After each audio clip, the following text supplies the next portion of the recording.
Hey guys, and welcome back. Now, in this, I believe this is number 5, I believe. Now, this is the vlog number 5, and I've got quite a few things to talk about this time. I apologise for the last one. The last one was a bit short, didn't really talk about a lot of different things. Now, basically, weight consumption is something that you really need to think about. Carry the weight of the things that basically weigh the risk of carrying things with your life.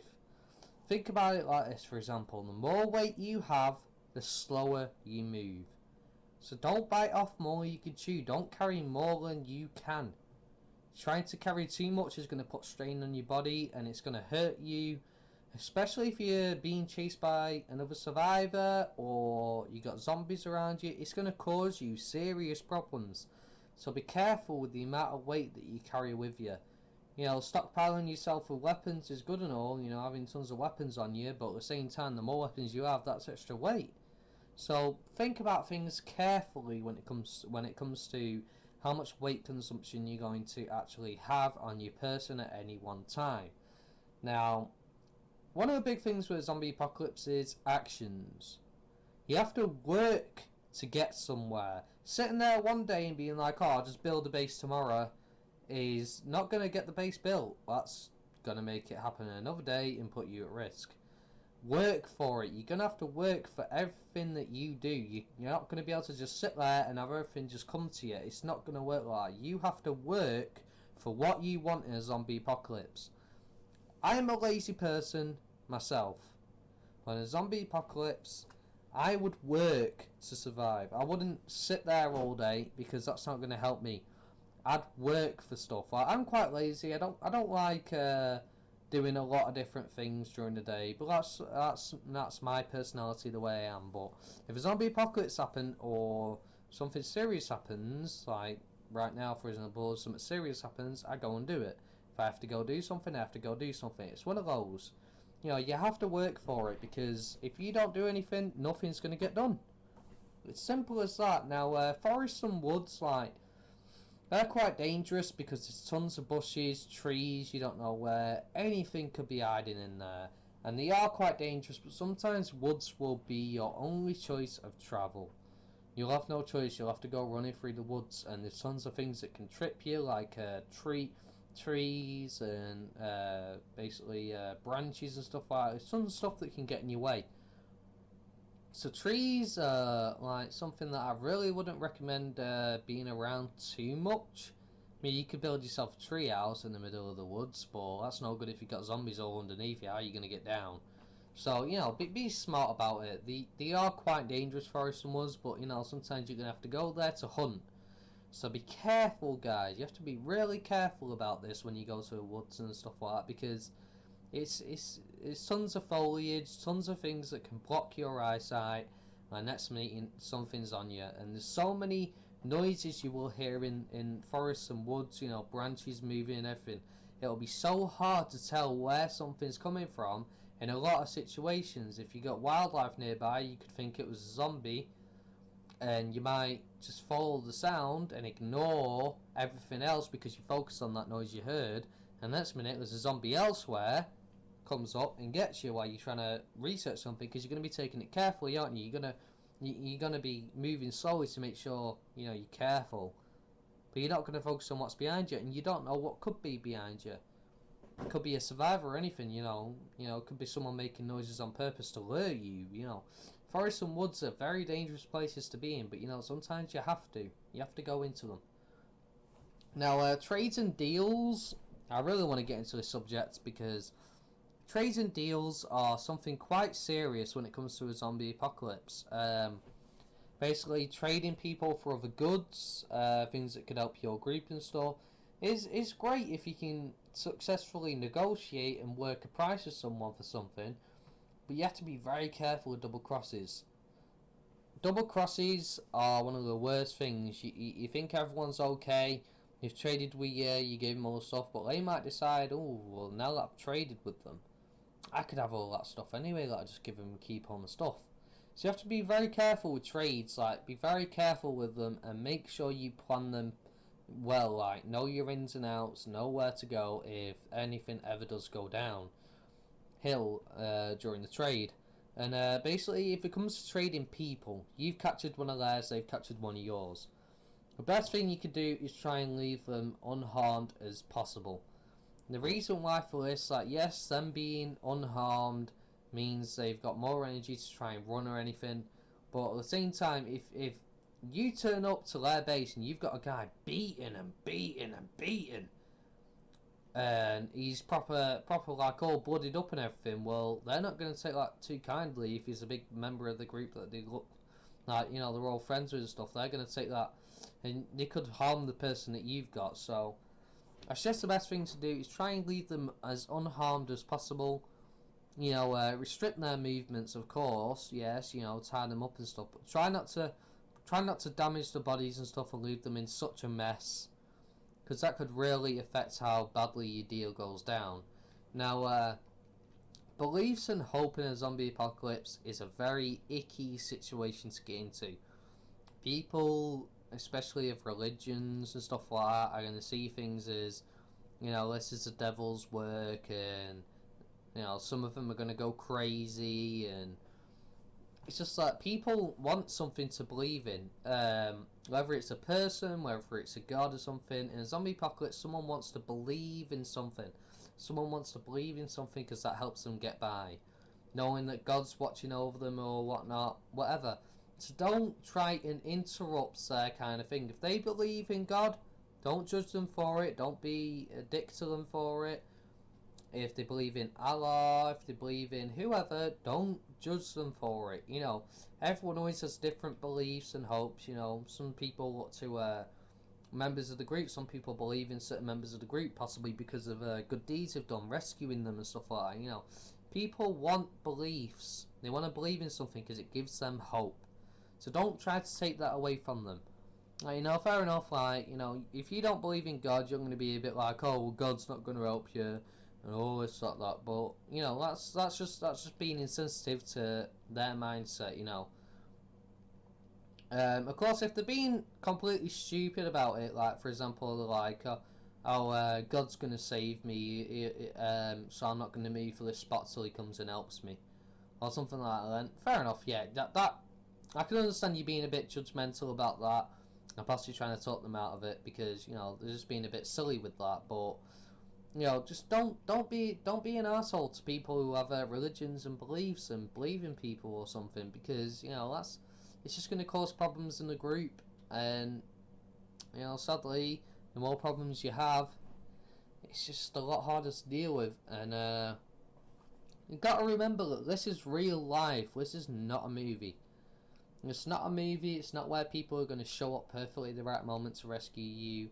You're not going to get injured and then just miraculously just find a doctor to help you. You're not just going to magically find food everywhere you go. You know, this is real life. It's not a movie. You know, things aren't always going to go the way you want. So you need to remember that. Most people are like, oh, just do what they do in the movies. Oh, yeah, I'll survive. It's not that simple. It's really not that simple in a zombie apocalypse. It's really not that simple. It's not. This is real life. It's not a movie. The chances of you seeing someone again after they've left the group, or they've gotten lost and separated, are very slim. It's not like you're just gonna magically just walk into them all the time and find them again. It's just simply just not gonna happen. I mean, like, the chances of it happening are there, but it's not going to be a common thing happening all the time. And hand-to-hand combat now, this is a bit iffy. Hand-to-hand combat is very dangerous because of the fact that, well, it can work on humans if they have a weapon, or it's a zombie, for example, you're at a disadvantage. If you're not as strong as another person, you're also at a disadvantage. Hand-to-hand combat is a really big issue in a zombie apocalypse, but at times you will have to use it. So make sure, if you know anyone who knows training in self-defense, martial arts or anything, get them to train people in the group, because you never know when that hand-to-hand combat could come in handy. If possible, why not make some gloves into weapons? I don't know, maybe long metal spikes or something sharp enough to poke into a zombie's head when you go to punch him. You know, just just make some like suitable handwear that's going to be brilliant for helping you deal with a zombie if it ever begins to attack you. Also, plan ahead. One of the worst things to do is go and make like going along and making up as you go along. Like, you know, sometimes it can be more beneficial than a plan. Plans do fail. Plans aren't always going to work, but make sure you make some kind of plan.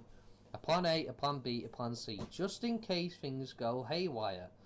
You know, they could be going perfect for you 1 minute, and the next minute, just something bad could happen, and then that's it, your plan's gone. You need another plan. What are you going to do? You know, plan ahead. Don't be silly and just charge in there. You know, just charging in there is going to get you killed, to be perfectly honest. Also, love. You know, people like love's an emotion that people will look for love in a zombie apocalypse. You know, loving someone can really affect you in certain ways. If you lose them in any way, it can cause you to. Some people can be drawn to depression, or they can start seeing things or something, seeing a loved one because they want to believe that they're not gone.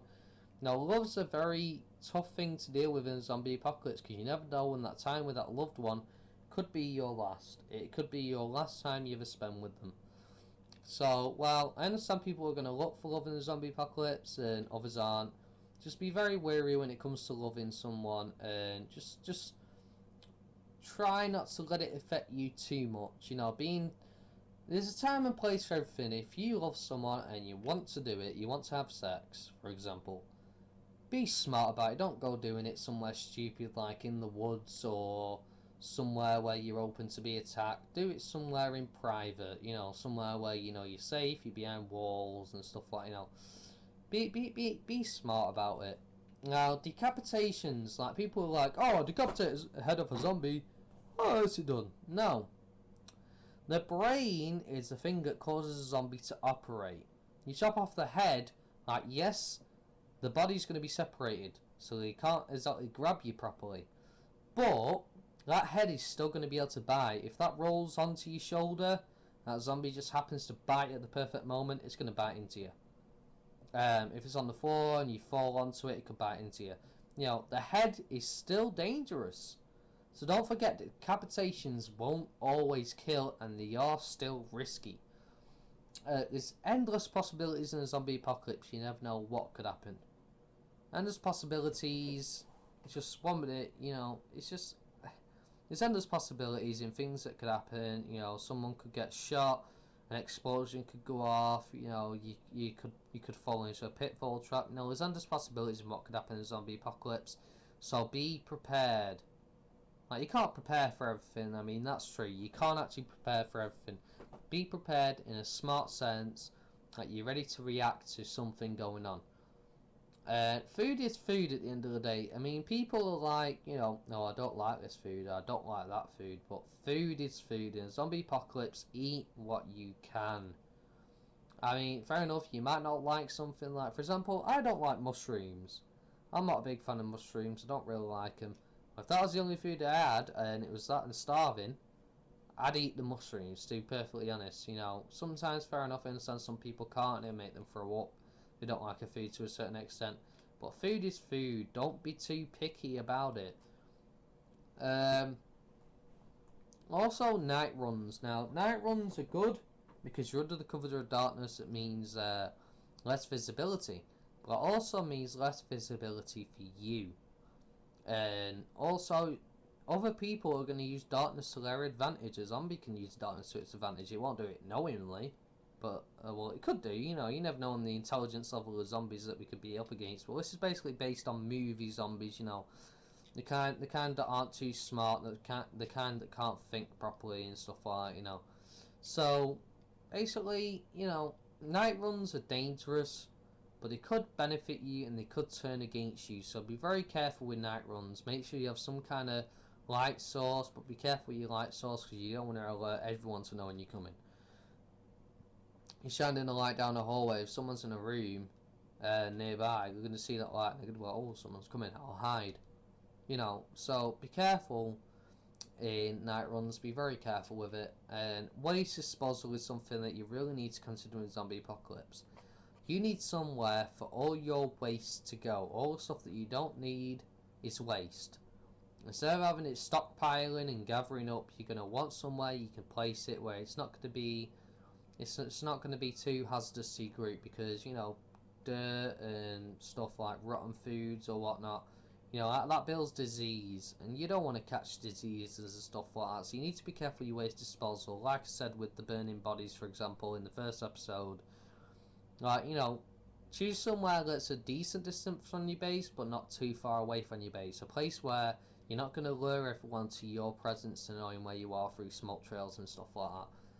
Now, basically abandoning people. Now, I understand that sometimes people will abandon others and stuff like that, and that is a very serious situation, zombie apocalypse, being abandoned by a group or whatnot for whatever reason. If you've done something wrong or something like that, you know, being abandoned is pretty bad. But don't just abandon anyone, you know, because one thing is, people always remember things. Anything bad you've said to them, any kind of insult or something, they're going to remember them. Any bad things you've done, they're gonna remember them, and that's gonna come back to haunt you.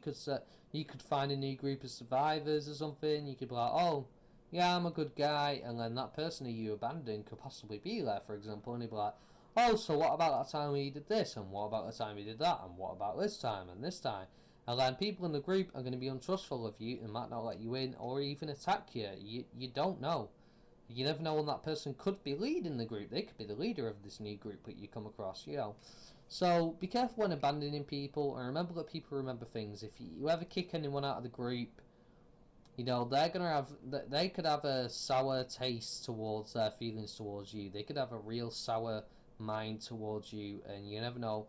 They could wait for people to leave the group and hide somewhere because they know the area around you. They've been in a group for a while, and they could exploit that or give away information and stuff to other people. So be very careful with that kind of situation. Now, remember that everyone's different. Everyone has different personalities, different ways they function, different ideas. You know, give everyone a chance. Like, make it a democracy. Instead of just one person leading the group, have the group decide. Don't just leave it to one person, because at the end of the day, everyone's different ideas. You never know when someone could have a better idea than you. You're like, oh, I have this idea, we're going to go and do this and we're going to do that. And they come up with a better idea. Remember, everyone's different, everyone has different thought processes, different personalities, and sometimes personalities are going to clash. Not everyone gets along with everyone. So remember that everyone is different in a zombie apocalypse. Just keep that in mind, because you really need to remember that. That's quite something serious. Now, basically, if you're a leader of the group, or you're in a group, act like a grown-up. Like, seriously, you want to lead by example. You want others to follow your kind of thought process. You want people to follow someone who's smart and not silly and acts like a little kid. Also, with kids and stuff like that, you're going to want to teach them to act like a grown-up. I know kids are kids. Kids that want to be kids are going to... They're going to want to play football. They're going to do what kids love to do or something like that. But teach them to act like a grown-up when they need to. Teach them how to defend themselves, you know, teach them things so they know not to be immature all the time. A kid laughing and screaming its head off and stuff is pretty much a big siren to zombies and other survivors, and you never know when you could get some sick people, like paedophiles or anything, who could come and sweep them up or anything, you know. So be very careful in what kind of actions you do in the group. Lead by example, the way you want others to follow your example and do what you do. Money. Now, most people are like, oh, well, money's not going to be useful in the zombie apocalypse, but some people it might be. Money can be used for other things. Remember, money isn't just limited to being money. It's some form of paper. It's light to carry. It can be used for starting up a fire or anything. It could be used for something. Remember, money, though it may not have currency value, it still has value in usefulness with certain things. Now, convincing others about the zombie apocalypse is very hard. At the start of a zombie apocalypse, not everyone's going to hear about it. Convincing others about it is going to be hard work. Like, some people are going to be so blind and so lost in their own little world that they're not going to think it's a zombie apocalypse. They're just They're not going to believe you. They're going to be like, oh, you're just making a joke or something like that, you know. It's going to be hard to convince people. If you can, find a way to possibly convince them. You need, like, I don't know, maybe if you have some kind of electrical device, like a recording device, like a recording camera, show them. You know, show them you, and show them real zombies and real killings that are going on, something like that. Some way to convince others, because the more people you convince, the better off it is, because that means one extra person or a group of extra people who are ready to defend themselves and could possibly join your group and be capable allies. You never know. So convincing people is going to be a bit hard with some people, but it's something you got to do. Now, I think I'm going to end this episode here. Just probably because of the fact that it's probably gone on for quite a while now. So I think we should end it here. Thank you very much, guys, for watching. I really do appreciate it. Please like, rate, comment, subscribe if you like this video. If you want to see more, just make sure you click that subscribe button. Trust me, it doesn't cost anything. It's completely free, and it doesn't take very long to do. So yeah, with that, I will see you later. Messenger of Death signing off. Peace.